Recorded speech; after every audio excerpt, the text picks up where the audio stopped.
Oke, kami berjanji. Hua-Hua langsung setuju. Melihat ini, Xia Xingchen panik. Dia buru-buru mengirim pesan secara diam-diam, Hua-Hua, banyak orang dari ras kuno ini memiliki jejak yang tertanam di tubuh mereka. Tidak mungkin untuk menghapus semuanya dalam waktu singkat. Melarikan diri bersama mereka. Bahkan jika kita menyamarkan tubuh kita, masih ada jejak. Kami juga akan dilacak. Tidak ada cara untuk mengambil semuanya. Tapi Hua-Hua tersenyum pada Xia Xingchen, lalu mengangkat tangannya dan mengambil semua sumber daya budidaya di dinding. Dia menjatuhkannya dan melemparkannya ke depan, bocah lelaki itu. Tetapi kamu harus membantu kami terlebih dahulu. Tidak masalah.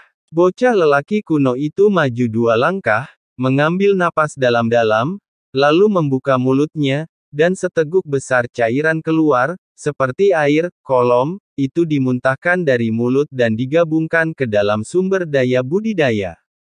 Jika sebelumnya Anda ragu, kini Anda dapat yakin bahwa perkataan anak zaman dahulu itu benar adanya. Itu pastinya bukan air liur, tapi semacam kekuatan. Seiring bertambahnya ukuran, Anda bahkan bisa mencium sesuatu seperti wangi bunga. Segera, semua sumber daya budidaya tersebut diubah. Hua-Hua segera menyimpannya, membaginya menjadi 2 bagian, dan menyerahkannya kepada Chu Feng dan Xia Xingchen. Saya mengambil jurusan seni pesona, dan sumber daya pelatihan di sini tidak dapat membantu saya. Kalian berdua, kata Hua-Hua. Aku juga tidak membutuhkannya. Xia Xingchen menyerahkan segalanya kepada Chu Feng. Senior, bukankah ini buruk? Tapi Chu Feng sedikit malu. Bagaimanapun, mereka bertiga datang ke sini bersama-sama, dan tentu saja dia tidak bisa menyimpan semuanya untuk dirinya sendiri. Sumber daya budidaya semacam ini tidak terlalu membantu level saya, tetapi akan membantu Anda. Sebelum Chu Feng dapat menjawab, anak laki-laki kuno itu mendesak, bagaimana Anda ingin membaginya? Anda dapat membicarakannya nanti. Sekarang, cepat temukan cara untuk membawa kami pergi, jika tidak, orang-orang dari Sekte Abadi Changqiong akan mengambilnya tindakan kapan saja. Anak-anak, aku saja yang bisa membawamu dan keluargamu pergi. Hana Dao. Apa maksudmu? Apakah kamu akan menyesalinya? Anak kecil itu menyadari ada yang tidak beres dan menunjukkan ketidaksenangan. Bukannya aku menyesalinya, tapi karena ada begitu banyak orang di sukumu, bagaimana kamu bisa membawa mereka semua pergi? Selain itu, banyak anggota klan Anda telah dicetak oleh anggota Sekte Abadi Changqiong. Jika kami membawa mereka pergi, kami akan dilacak. Dan di sini, Qin Hanwu, salah satu dari 10 dewa arah dari Sekte Abadi Changqiong, sedang menjaga. Kami sama sekali bukan tandingannya. Jadi, kami hanya bisa mengambil sejumlah kecil orang, setidaknya Anda dan keluarga Anda. Kalau jumlahnya sedikit, kalaupun ada tandanya, kami bisa membantu, hapus itu. Kata Hua-Hua. Tidak, semua anggota klan harus dibawa pergi. Mustahil untuk mengambil semuanya, kata Hua-Hua. Jika kamu tidak bisa melakukannya, mengapa kamu setuju? Kamu juga menindas kami. Kemarahan anak lelaki kuno itu semakin kuat. Dasar bocah nakal, kenapa kamu tidak bisa memahami orang lain? Bukankah aku sudah memberitahumu? Hua-Hua masih ingin membantah. Tapi Chu Feng menarik Hua-Hua ke belakangnya dan menatap anak kecil itu sambil tersenyum. Dia bercanda denganmu, kami akan membawa semua anggota klanmu pergi. Chu Feng. Begitu Chu Feng mengucapkan kata-kata ini, Hua-Hua dan Xia Xingchen panik. Transmisi rahasia kedua orang itu semuanya tercermin di telinga Chu Feng. Menurut mereka, hal itu terlalu berisiko. Terutama Xia Xingchen mengetahui kekuatan Qin Hanwu, jadi Qin Hanwu tidak sia-sia. Tidak apa-apa jika kamu tidak setuju. Tapi karena aku setuju, aku masih harus mencobanya. Aku punya rencana, kita bisa mencobanya. Secara diam-diam. Bagaimana? Setelah mendengar rencana Chu Feng, Xia Xingchen memandang Hua Hua. Formasi Chu Feng dapat dipercaya. Meskipun berisiko, Anda bisa mencobanya. Bagaimana menurut Anda? Karena kekuatan Chu Feng yang terbatas saat ini, keduanya adalah kunci dari rencana ini.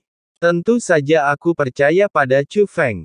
Kalau begitu terserah kalian berdua senior. Chu Feng segera membuat sketsa tata letak formasi.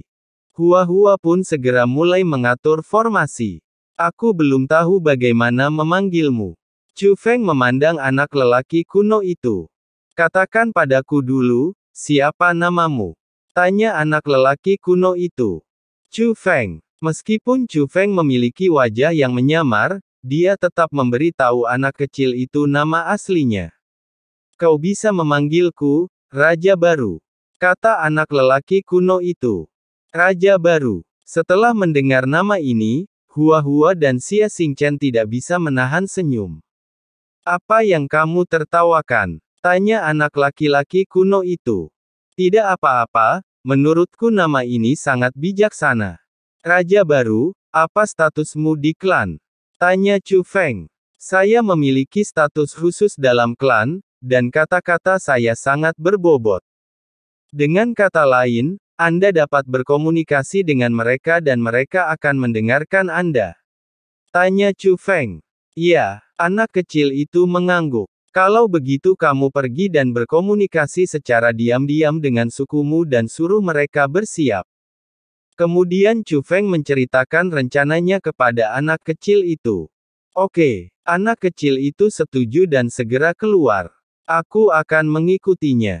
Xia Xingchen tidak mempercayai anak kecil kuno itu, meskipun anak kecil itulah yang meminta bantuan Chu Feng dan yang lainnya. Tapi bagaimanapun juga, ras kuno ini telah lama diperbudak oleh Sekte Abadi Changqiong, dan Xia Xingchen takut mereka curang. Chu Feng tidak menghentikannya. Setelah keduanya pergi, Hua Hua memandang Chu Feng. Chu Feng, ini salahku. Senior, apa yang kamu bicarakan? Jika saya tidak setuju, Anda tidak akan berada dalam situasi sulit seperti ini. Faktanya, sumber daya budidaya ini tidak banyak membantu Anda, bukan? Hua Hua berkata. Tentu saja, jumlah sumber daya budidaya ini tidak sedikit. Saya pikir seharusnya tidak ada masalah bagi saya untuk menembus level pertama.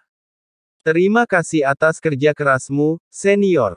Kali ini, hanya aku. Bantu aku, kata Chu Feng. Hei, apa yang kamu bicarakan?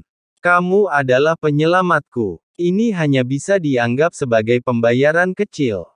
Lagi pula, aku mendengar bahwa anugerah penyelamat hidup seperti ini sulit untuk dibayar kembali kecuali dengan janji nyawa sendiri.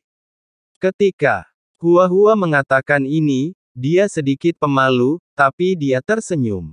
Setelah mendengar ini, Chu Feng sedikit mengernyit dan berkata dengan cepat, "Senior, tidak ada hal seperti itu. Meski aku baru mengenal satu sama lain dalam waktu singkat, kami tetap berteman di saat dibutuhkan. Kalau perhitungannya sudah jelas, kita bukan lagi teman, kamu benar. Kamu ada benarnya. Chu Feng, menurutmu apa yang terjadi pada anak kecil itu? Di usia yang begitu muda, dia memiliki status yang begitu besar di klan. Yang terpenting adalah kemampuannya terlalu jahat. Apakah menurutmu dia mutasi, atau sukunya sudah memiliki kekuatan seperti itu? Hua Hua bertanya. Bagaimana menurutmu, senior? Chu Feng bertanya. Saya tidak yakin. Namun setidaknya untuk saat ini, hal tersebut tidak sesederhana yang terlihat. Kata Hua Hua. Kemampuan anak kecil itu memang sangat kuat. Ras kuno memang tidak bisa dianggap remeh. Pengetahuan kita masih terlalu sedikit tentang mereka. Pria dengan rambut putih dan baju besi hitam membenarkan dugaan Chu Feng. Sangat normal bagi ras kuno untuk memiliki garis keturunan yang kuat dan kemampuan khusus. Bagaimanapun, di zaman kuno, mereka semua adalah makhluk yang kuat.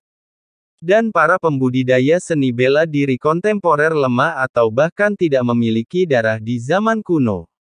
Menurut logika normal, wajar jika ras kuno lebih kuat dari ras masa kini.